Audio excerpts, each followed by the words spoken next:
Hi there, welcome to our English. If you are eager to improve your English skills, this is the perfect place for you. Don't go anywhere and talk with our engaging lessons.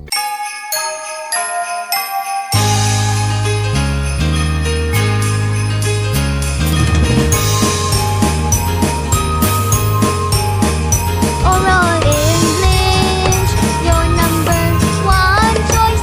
Oral English, your number one choice.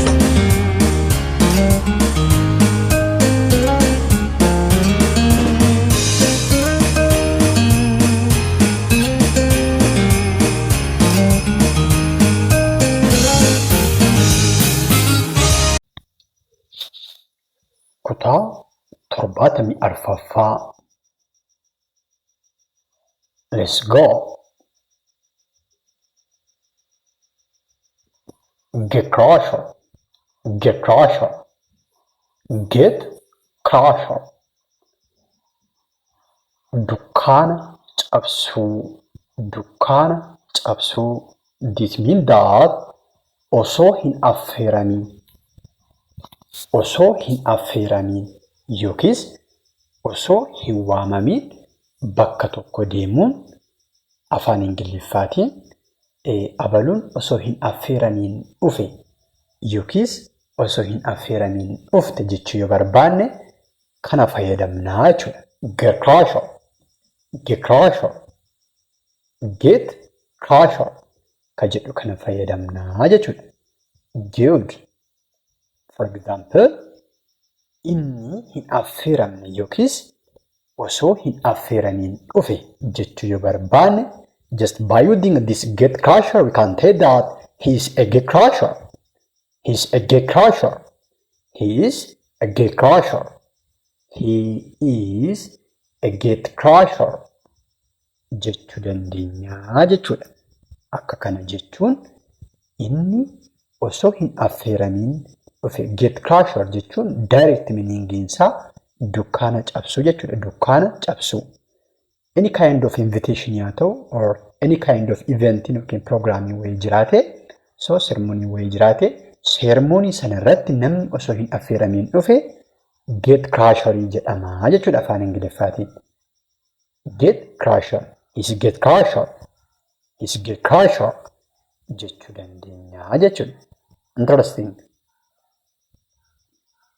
Oh, it's a big shame. How you get crusher? It's a big shame, or it's a great shame, or a shame on you. How you get a crusher? How you get a crusher? Kuni qaanii yookiis salphina guddaadha. Akkamittiin osoo hin affeeramiin dhufte yookiin deemte maybe waa'ee wantichaa dhageenyeeti maaf deemtes jechuu dandeenya osoo hin affeeramiin. Akkuma kana immoo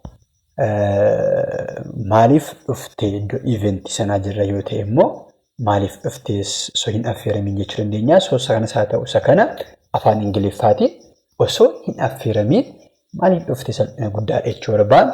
It's a big shame or shame on you. How you get a crush or how you get a crusher. How you get a crusher jechuu dandeenya jechuudha. How you get a crusher. Inni kabiraan kan nu ilaallu in the meantime ka jedhudha.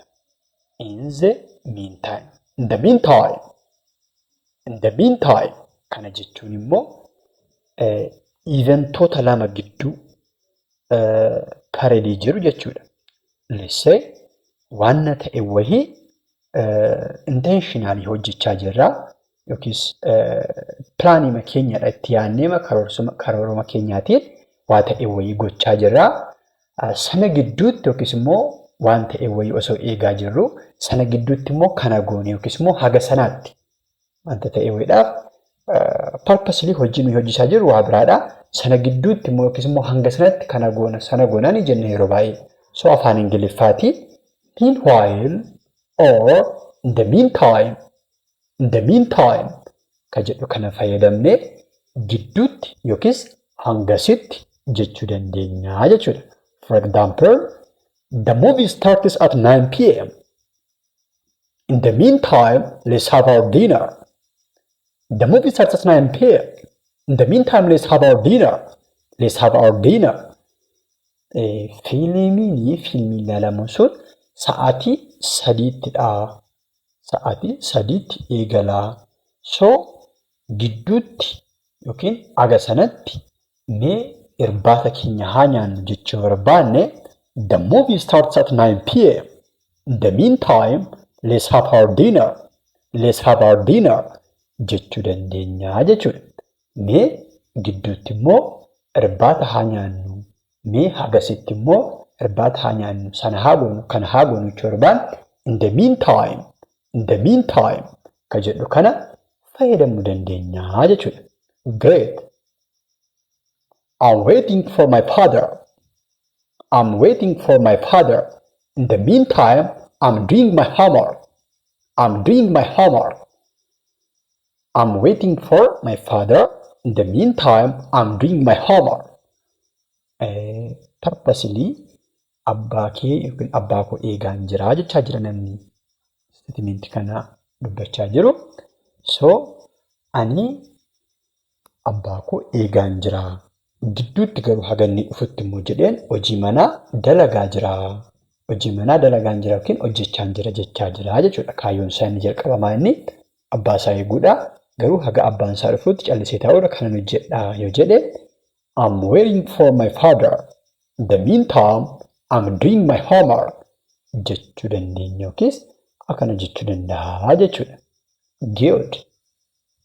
Inni kabiraan accordingly or correspondingly wantoonni akkasiis baay'inaan ni fayyadamu. Accordingly jechuun haaluma kanaan akkuma akkaataa kanaan jechuudha. Accordingly jechuun haaluma kanaan yookiis akkaataadhuma kanaan akkaataa kanaan jechuudha. Akkaataa kanaan jechuudha. For example, here are the directions. Do it accordingly. Here are the directions. Do it accordingly. Qajeelfamni wayinuu kenname. So akka qajeelfama kanaatti qajeelfamni kunooti qajeelfama kanaatti hojjedhu yookiis immoo dalagi hojjedhamne here are the directions. Do it accordingly. Jechuu dandeenya jechuudha. Here are the directions. Do it accordingly. Jechuu dandeenya jechuudha. Qajeelfamni kunooti haaluma kanaan hojjedhu. Here are the directions. Do it accordingly. Jechuu dandeenya jechuudha. Good. Waan ta'e wayii haasofnee akkuma kana immoo jechuudha. Haasofnee so haaluma kanaan yookiis akkaataa kanaati waan kun waan gaariidha jennee walitti qabuu dandeenya yookiin bifa kanaan hubachuu dandeenya. Understand gochuu dandeenya jechuudha baan. Accordingly, we can deduce that is interesting. It is interesting. Akka kanaatti kuni gaariidha jennee hubachuu dandeenya yookiin akka kanaatti waliigala hubachuu dandeenya. Understand gochuu dandeenya jechuudha baan. Kana jechuu ni dandeenya jechuudha. Good. Mee isin immoo afaan Ingiliffaatiin isaan kun osoo hin affeeramiin dhufanii. Isaan kun osoo hin affeeramiin gara pirogiraamii kanaa dhufanii jechuu barbaanne afaan Ingiliffaatiin maal akka jennu put it in the comment section. Leave your answer in the comment section. Akkuma kanas osoo mateenye eegnu gidduutti buna dhugne. Osoo teenye eegaa jirru gidduutti buna dhugne jechuu barbaan afaan Ingiliffaatiin maal akka jennu leave your answer in the comment section.